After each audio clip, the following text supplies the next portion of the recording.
The village of Oru was a small, beautiful village where the villagers lived in love, worked hard to make ends meet, and were all honest people.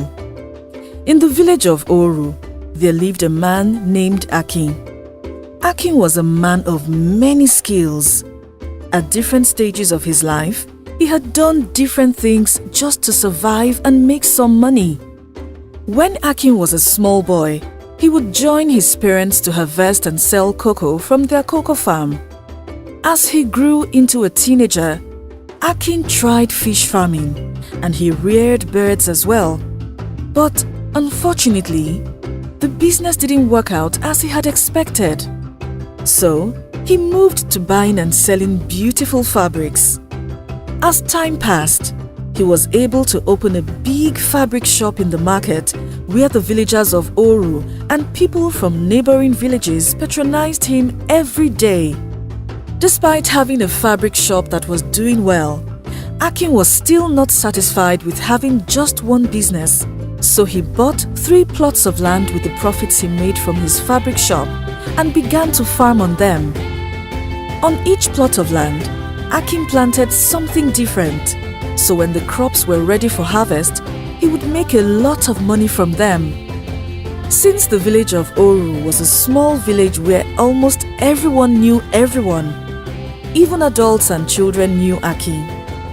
While some villagers knew Akin as the jack of all trades who did different things at the same time, other villagers knew Akin as a man who was driven by money. And that's because each time someone bumped into Akin, he was always talking of ways to make more money. The reason it seemed like Akin loved money and was always thinking of new business ideas that could bring him more money was because when Akin was 10 years old, calamities struck his parents' only cocoa farm. As a result of that, Akin and his family suffered greatly that year. They had to depend on other people for food and other basic needs, and it took his parents a while before they could get back on their feet financially. When young Akin saw what had happened to his parents, he vowed that he would never have one source of income. That was the reason he owned farmlands, a fabric business, and still tried to create more sources of income. Aside from that, Akin wanted to create multiple streams of income so he could take care of his future wife and children, and that's why he worked so hard. About a year after Akin bought the first 3 plots of land for farming, he purchased a very big hectare of land and used it as a plantation. Luckily, the plantation did well, and with the proceeds from selling the plantain, Akin bought another plot of land after 2 years and turned it into a palm tree plantation. When the villagers saw all Akin was doing, they began calling him greedy and gossiping about him. They also said that Akin lacked contentment, which was why he kept creating more businesses for himself. Though some villagers called Akin a greedy man, in reality, some of them were only jealous of the wealth Akin had amassed at such a young age, and they hated that Akin was more successful than them. Even though some of the gossip and rumors the villagers spread reached Akin, Akin did not pay attention to them and continued to grow his businesses. Because of Akin's determination and hard work, by the time he was 30 years old, he had become one of the richest men in the village of Oru. In fact, he was the richest man in his peer group, and this made most of the villagers, including the people he called his friends, really envious of him. Aside from being a hard-working guy, Akin was a kind man. He treated everyone around him with love and respect. He never looked down on anyone, and most especially, he took good care of his farm workers. Whenever it was harvest season, Akin would gift everyone working on his farm whatever they harvested, and he would ensure that he paid them well. When Akin turned 31 years old, His parents began to persuade him to get married so he could settle early and have children on time. Akin, my son, it is time for you to settle down. Thanks to the gods, you have gathered enough wealth to sustain you and your family. What else are you waiting for? His mother asked. You know I am getting old, and I want to carry my grandchild before I die. Please, look for a good girl from a good home in Oru village and settle down with her, his mother added. At first, Akin did not like the idea of settling down at age 31. He still had a few things he wanted to do before he settled down. But when his mother began to persuade him, he changed his mind. There was a girl in the village of Oru whom Akin liked. Her name was Ebun. Akin had seen Ebun a couple of times at her mother's store in the market and around the village, but he never told her how he felt. In his pursuit of wealth and success, Akin had completely forgotten how to be romantic with a woman, and he was very shy about it. Luckily for him, Ebun suspected that Akin liked her. She could tell from how he looked at her and smiled whenever he saw her, but she never said anything. 2 weeks after Akin's mother persuaded him to settle down, Akin had a long thought about their conversation and decided to settle down with Ebun. A day after making that decision, he met Ebun and told her how he felt about her and his intentions to marry her. As time passed, Ebun and Akin began to date, and the news of their relationship spread like wildfire across the village. When other girls heard that Akin, the wealthy man, was dating Ebun, they were furious and plotted ways to ruin their relationship.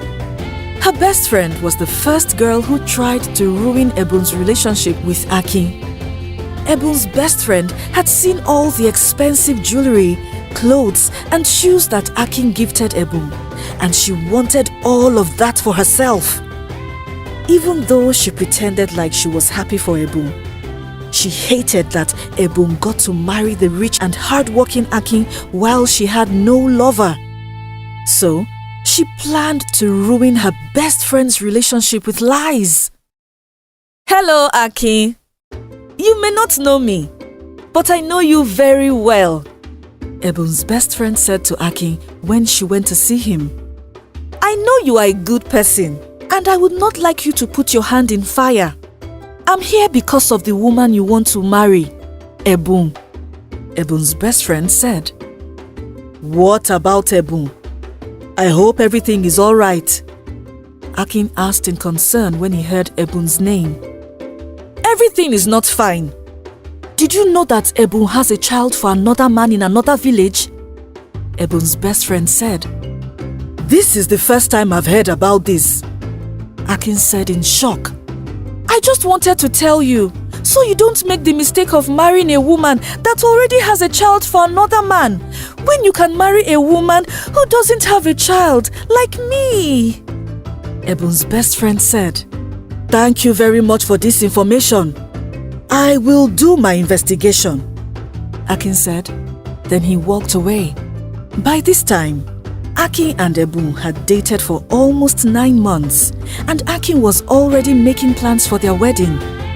Though Akin doubted that Ebun could have a child and hide it from him, a part of him believed what Ebun's best friend had said. Later that evening, when Akin met with Ebun, his facial expression showed he was unhappy about something. Ifemi, is everything all right? Ebun asked Akin.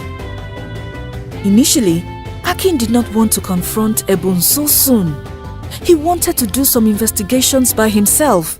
But when Ebun kept asking him what was wrong, he confronted her about it. Who told you such lies about me? If I had a child, I wouldn't hide my child from anyone, talk more of the man that wants to marry me, Ebun said. So you mean to say that the person is lying? Akin asked in relief. Yes! Whoever told you that wants to destroy our relationship? You can ask my parents. I have never given birth in my life, Ife. Don't believe everything you hear about me, Ebun added. After confirming from Ebun, Akin was very relieved to hear that she didn't have a secret child in another village. When this happened, Akin did not know that the lady who had lied about Ebun was her best friend. It wasn't until Akin and Ebun bumped into the lady in the market one day that Akin knew who she was. Seeing how Ebun was comfortable around her friend and how they ate food from the same plate, Akin knew he had to warn Ebun about the girl, and when he did, Ebun could not believe it. She was shocked the girl whom she grew up with, went to the same school, trusted and spent most of her life with, could tell such horrible lies about her just to ruin her relationship with Akin. After Akin told Ebun what her best friend had said about her, Ebun promised that she would not confront her about it. But she did, and the two friends ended up fighting each other. Then they stopped being friends. 2 weeks after the fight between Ebun and her best friend broke out, someone else tried to ruin their relationship. This time, it wasn't someone Ebun or Akin knew personally. It was a girl from a neighboring village who had been crushing on and admiring Akin. The girl had tried several times to make Akin notice her, but all of her efforts failed. When the girl heard that Akin was getting married to Ebun, she swore on her late mother's grave that the marriage would never hold. Her plan was to seduce Akin and get him to sleep with her. That way, she would have something on him and then use it to scatter his relationship. But her plan did not work. On the day she was supposed to meet Akin on a particular road he followed to his farm every day, Akin fell ill and could not go out for a few days. When the girl's first plan did not work, she decided to go diabolical. She went to consult a dibia to give her a love potion which she could use to trap Akin. Upon her request, the dibia gave the girl a white powder and instructed her to apply it to her face whenever she saw Akin, and the charm would hook him. Unfortunately for the lady, shortly after she visited the dibia, Akin proposed to Ebun, and they began to actively make preparations for his traditional marriage. Because of these preparations, Akin no longer had time to go to his fabric store or any of his farmlands, which was where the girl hoped she would see Akin. Less than a month after Akin and Ebun began their marriage preparations, they got married traditionally. To show off his wealth, Akin held a lavish wedding, inviting both the villagers of Oru and people from the neighboring villages. After the prince's marriage, Akin's traditional marriage was the second biggest traditional marriage in the village of Oru. There was plenty to eat and drink, lots of entertainment, and the villagers could eat as much as they wanted. Aside from the lavish party Akin threw, Ebun's traditional wedding attire was very beautiful and very expensive.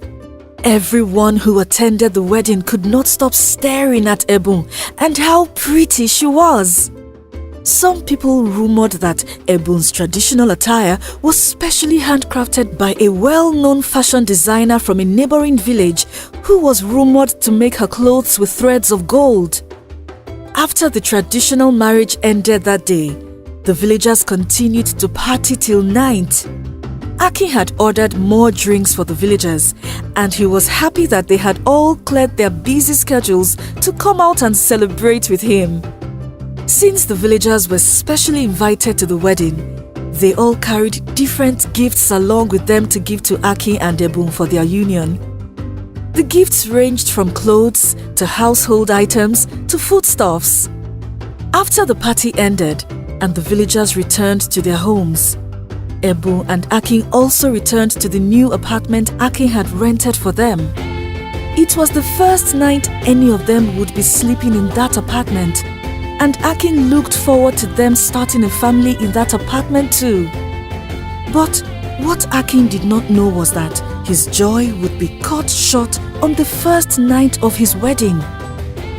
About an hour after Akin and Ebun moved into the new house, Akin returned from the bathroom where he had gone to shower to see Ebun lying lifeless on their bed. She had mysteriously died on the first night of their wedding. "Help me!" Akin yelled when he realized that Ebun was not moving after he had called and tapped her several times. "Please, somebody help me!" he yelled again. And this time, his new neighbors ran out of their houses to come and see why he was calling for help. Watch out for part 2. Did you like this story? Tell us your favorite part in the comment section below. Please like, share and subscribe to our channel. Also, do not forget to follow our channel on Facebook and Instagram. Thank you. What happened? Why are you shouting? The first neighbor asked as soon as he entered Akin and Ebun's bedroom. "It's my wife, Ebun. She's not waking up. She was awake when I went to the bathroom to freshen up. But now, I don't know what's wrong," Akin said while panicking. "I don't understand. What do you mean she's not waking up? I was at your wedding. Akin, I saw Ebun and she was hale and hearty," the neighbor said.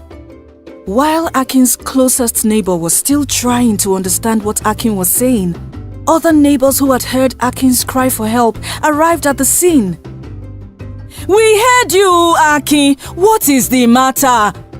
one of the neighbors asked. "It's my wife, oh! I don't know what's wrong. Please help me," Akin said. By this time, Akin had cried so much that his eyes turned red. "Ah! Abomination!" one of the neighbors who went to touch Akin's wife yelled immediately. "Ah! Akin!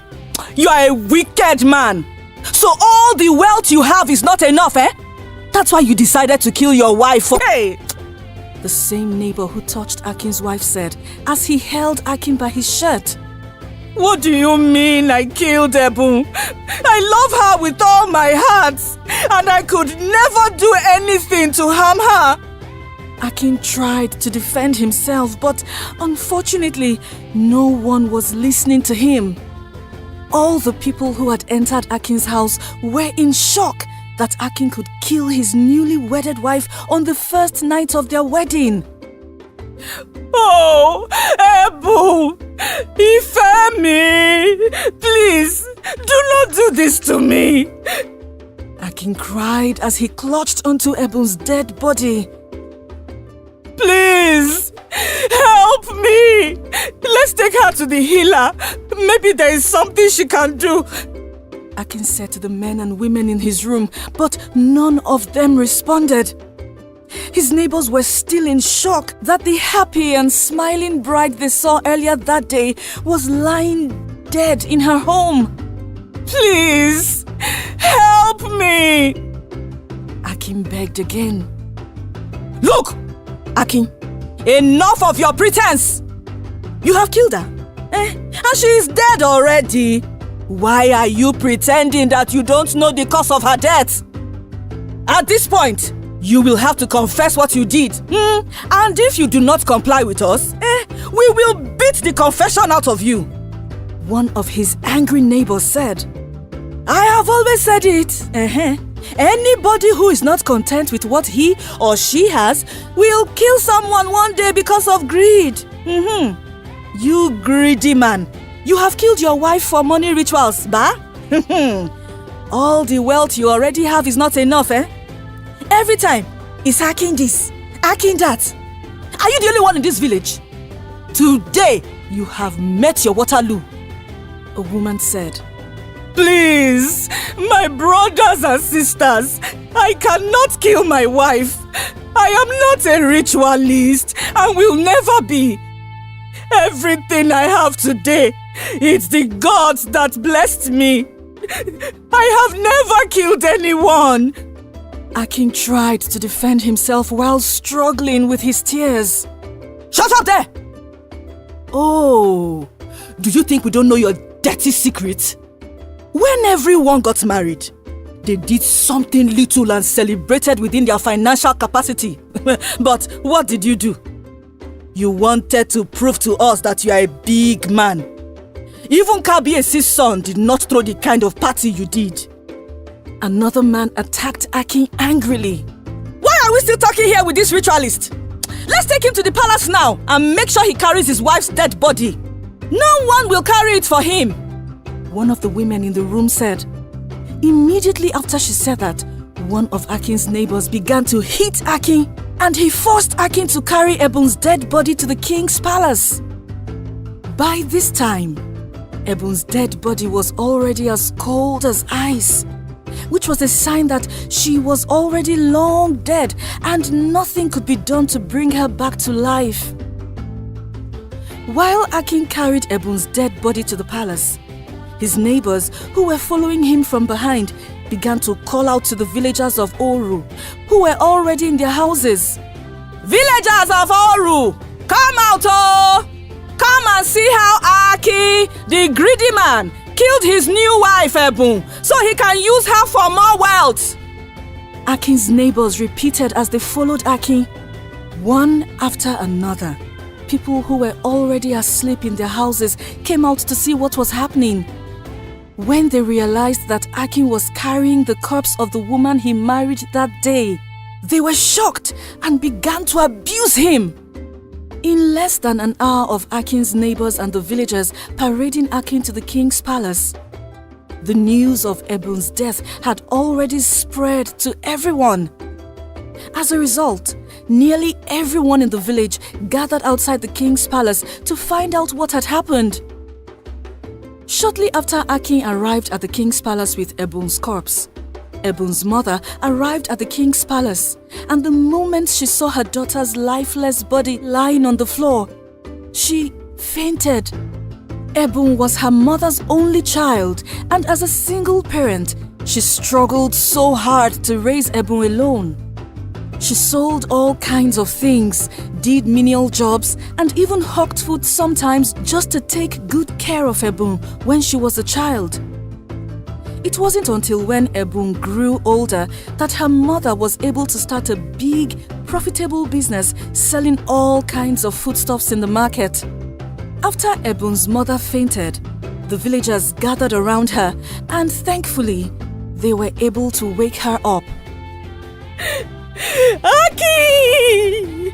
You have finished me, oh! My enemies have finally defeated me! Ebun's mother cried and jumped as she spoke. Mama, I swear, I do not know what happened. Akin said, still crying. I would never hurt Ebun, Mama. You know I love her so much. Why would I kill my wife? Akin added. Just as Akin and his mother-in-law were talking, the king of Oru village walked into his palace and everyone greeted him. Akin, the villagers brought you here because they believe that you have a hand in the death of your newly wedded wife. I want you to look at everyone's faces here. We are not happy. Just today, we were celebrating your union with your wife. Why did you allow your joy to turn into sorrow? The king asked Akin. Kabiesi, I can never kill Ebun. Akin cried. Tell us what happened, and we will be the judge of that. The king said. After the party, Ebun and I moved into our new house. Because I was feeling exhausted, I decided to take my bath first while she waited in the room. She was still going through the gifts we received from the wedding, but when I returned from the bathroom, I saw her lying on the bed. I thought she was sleeping, so I tried to wake her up, but she didn't wake up. And that's when I called the neighbors to come and help me. Akin said. Who were Akin's neighbors? And who were the people that went to his house when he called for help? The king asked. Kábíyèsí! 7 people emerged from the crowd and greeted the king. We were the neighbors who went to his house when we heard him shouting. I was the first person to arrive there. One of the neighbors said. Is everything he is saying true? The king asked. Kábíyèsí, may you live long, my king. I don't know if everything Akin said is true, but all I know is that Ebun was already dead when I got to his house. The neighbor answered.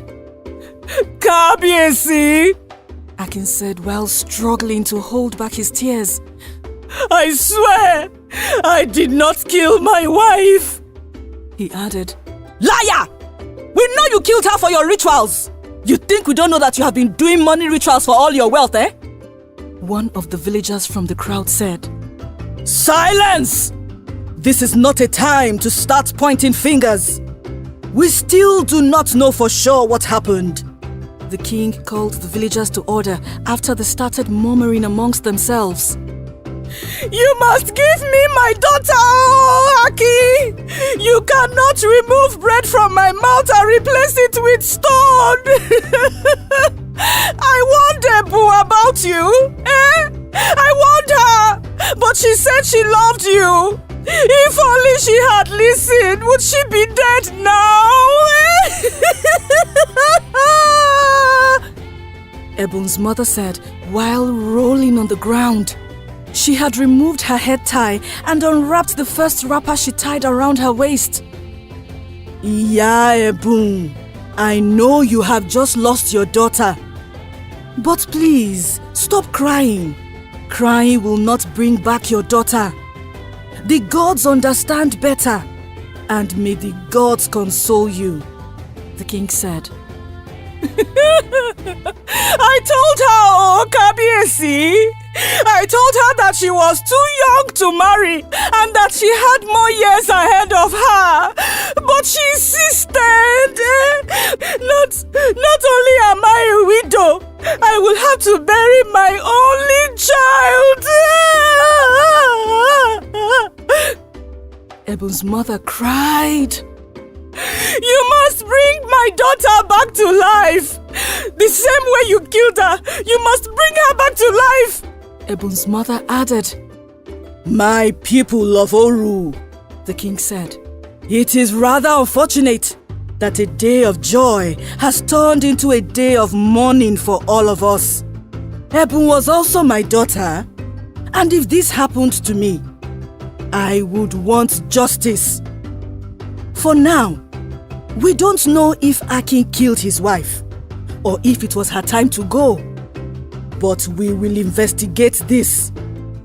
While the investigation will be ongoing, we must keep Akin in our custody until we get to the root of this matter, the king said. Immediately after the king said that, the villagers cheered, clapped, and sang a song of mockery for Akin as the palace guards took him away. I know this is unexpected and too soon for all of us.